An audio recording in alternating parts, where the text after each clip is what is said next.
మన ఆత్మ నిండా కూడా ఆనందాన్ని నింపుతా ఉన్నాడట. మన శరీరం నిండా కూడా ఆనందాన్ని నింపుతున్నాడట. నిజమే. ఎంత చక్కటిగా ఆయన ఈ లోకానికి శిష్యుగా వచ్చి ఇలాంటి ఆశీర్వాదాన్ని ఇవ్వగలుగుతా ఉన్నాడు. ఈవేళ సమస్తాన్ని కలిగినటువంటి మన జీవితాల్లో ఏమి లోటుగా కనబడుతుందంటే సంతోషం కనపడతారు. ఏందో బ్రతుకుతున్నాం, లెగిస్తున్నాం, వెళుతున్నాము, పనిచేస్తున్నాము, ఏం కదువైపోయిందంటే సంతోషం అనేది ఎక్కడ కూడా కనబడతలేదు. నిజంగా అలాంటి ప్రజలందరికీ కూడా ఇక్కడ యేసు ప్రభు వారు వచ్చేయమంటున్నాడంటే సంతోషాన్ని నేను మీకు ఇస్తాను.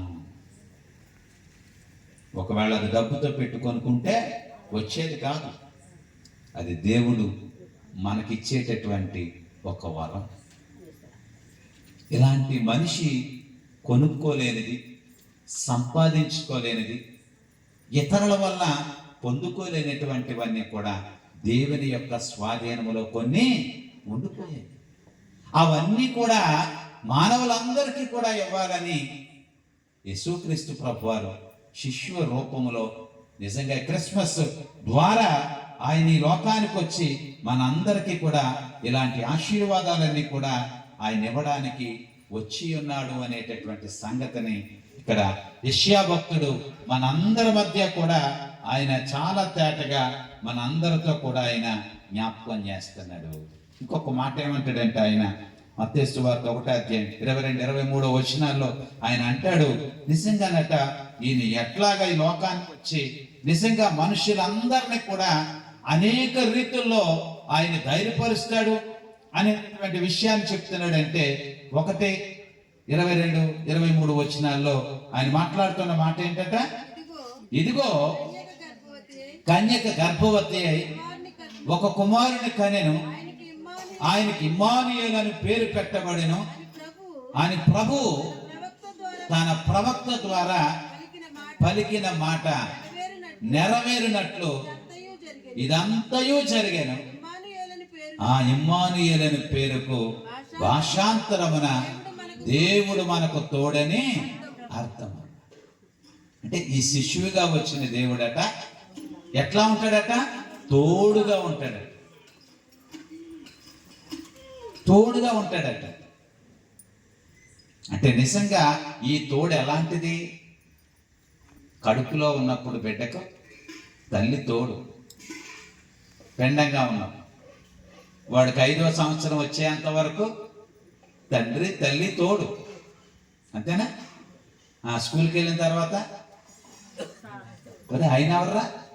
నా ఫ్రెండ్, ఆయన నేను కలిసి వెళ్తాం, తోడు.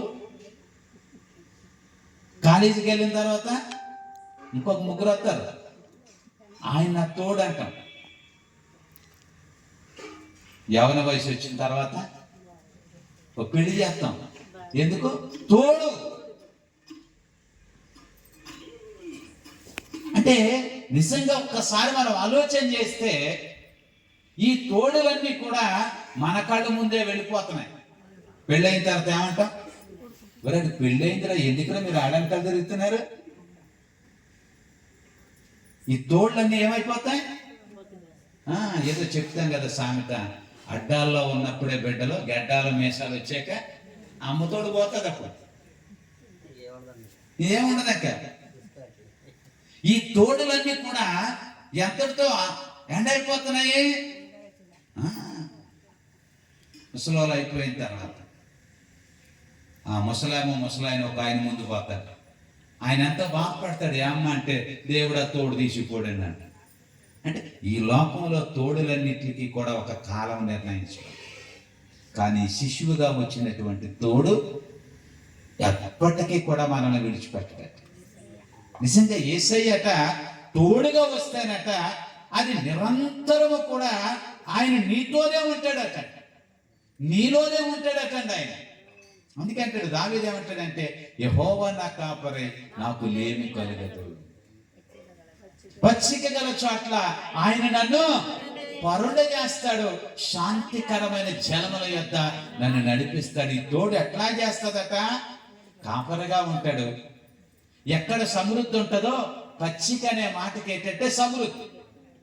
చెట్టి పండ్లు కాయాలి అంటే చెట్టు ఎలా ఉండాలా? ఆ ఎండిపోయిన చెట్టుకి కాయంగా అనమాట. పచ్చిక గల చాట్ల కంటే నీకు సమృద్ధినిచ్చేటటువంటి వాడిని నేనే, నిన్ను కాపాడేవాడిని నేనే, నిన్ను నడిపించేవాడిని కూడా నేనే. ఎప్పటి వరకు అంటే జీవితకాలం అంతా కూడా నేను ఈ కార్యం చేస్తాను. ఎంత గొప్ప మాటలు ఒకసారి ఆలోచించండి. నువ్వు పెండముగా ఉన్నప్పుడు నిన్ను కాపాడిన వాడు ఆయనే. నువ్వు భూమి మీద పడి భూమిని విడిచేటంత వరకు కూడా నిన్ను కాపాడేవాడు ఆయనే. తర్వాత కూడా నిన్ను ఎక్కడ తీసుకెళ్తాడట? నిత్యత్వములో కూడా తీసుకెళ్ళి వెళ్తాం. అంటే ఆయన ఎప్పుడు కూడా నిన్ను విడవడు. ఎంత గొప్ప సంగతి ఆలోచించండి. అలాగ తోడుగానే ఉంటాడటండి. ఎంత గొప్ప మాటలో చూడండి. నిన్ను పెండముగా నిన్ను రూపించిన నాటి నుండి చూడుము నా అరచేతిలో నిన్ను చెప్పుకున్నానంటాడు. ఒక్కొక్కసారి పొరటాలుగా ఉన్నప్పుడు ఆ తల్లి ఆ బిడ్డ రాత్రంతా ఏడ్పించినప్పుడు ఒక్కొక్కసారి ఏం చేస్తుంది? కునికేస్తూ ఉంటుంది. ఈ లోపల వాళ్ళ అమ్మమ్మ ఉండి, ఏ అమ్మాయి అలా నిద్రయ్యా, పిల్లడు ఏమైపోతాడు అనుకుంటున్నావు అంటది. అందుకే ఇశ్రాయేలును కాపాడేవాడు కునుకడు, నిద్రపోడు. ఈ శిశువట నిద్రపోనటువంటి దేవుడు. ఆయన అనుక్షణము కూడా మనల్ని కంటికి కనుపాపలాగా కాపాడుకునేటటువంటి దేవుడు.